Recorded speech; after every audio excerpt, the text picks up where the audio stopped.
Me and Earl and the Dying Girl.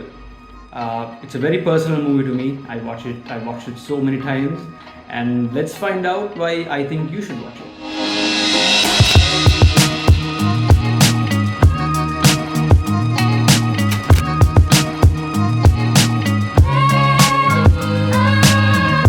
Now, this film came out in 2015 and it's directed by a relative newcomer to the feature film scene, who is Alfonso Gomez Rejon. I hope I'm saying the name right. The last name is spelled Rejon. This is one of his first films, and it made a pretty good impression during the festival run in Cannes and Sundance and all that. But I don't think it got the mainstream attention that it deserves, that I believe it deserves. So the cast is back then relatively unknown people. It's got Olivia Cooke, who is in the House of the Dragon series now, and it also got Thomas Mann, who plays the main character. He was mostly known for Kong Skull Island, and also there are a few other A-list actors who I'm not going to talk about. You'll see the movie and you'll see them and you'll be like, oh, I didn't know this guy was in this. Talking about this movie, if you take a step back and look at it, it's a typical high school drama. It's like a coming of age story and all that. But then what's unique about this is the execution. It's done in a way that it's so innovative, in my opinion, and it really captures the high school experience in the US in an angle that I haven't really seen being done before. It's shot in a very unique way. It's almost shot like an art house film. From the color grade to the editing, all of that is done in a very unique way that adds a very different identity to the film, which I loved from the beginning. And watching it, I was really curious to see how this kind of approach to this film would ultimately serve the main purpose of telling the story.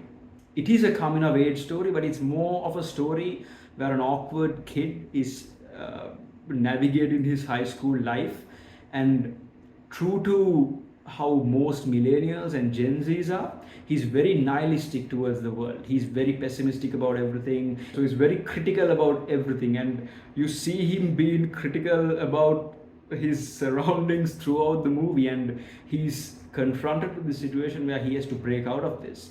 And in order to actually get through this situation, he needs to change into a more positive person, a more optimistic person. Why this movie is very personal to me is because I'm an aspiring filmmaker, and Greg, the main character played by Thomas Mann, he's also an aspiring filmmaker, and him and his friend, they are fans of classics of foreign cinema and classics from the 50s, 60s, and some in the 70s. And they pay homage to it in a very respectable but also funny way.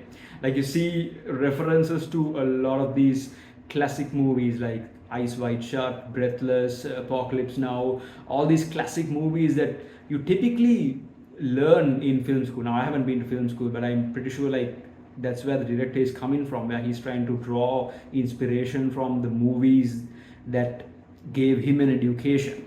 So in that way, pays very clever homage to that, and it's also about Greg becoming a filmmaker at the end.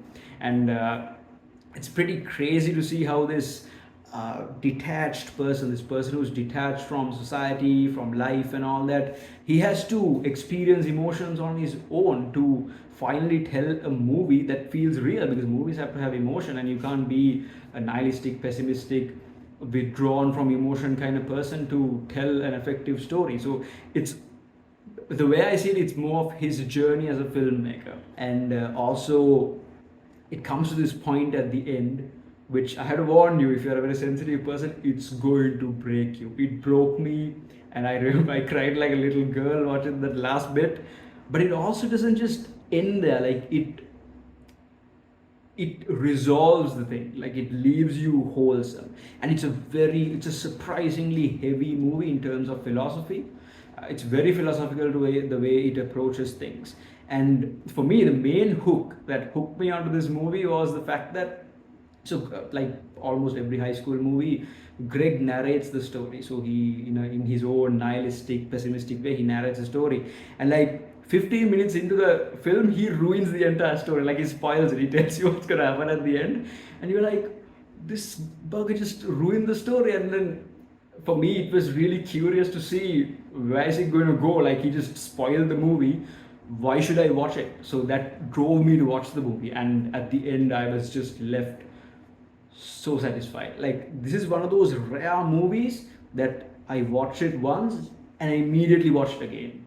I've done that to probably 3 or 4 movies in my entire lifetime. This is one of those films I watched it twice in one sitting. So that's how much I loved it.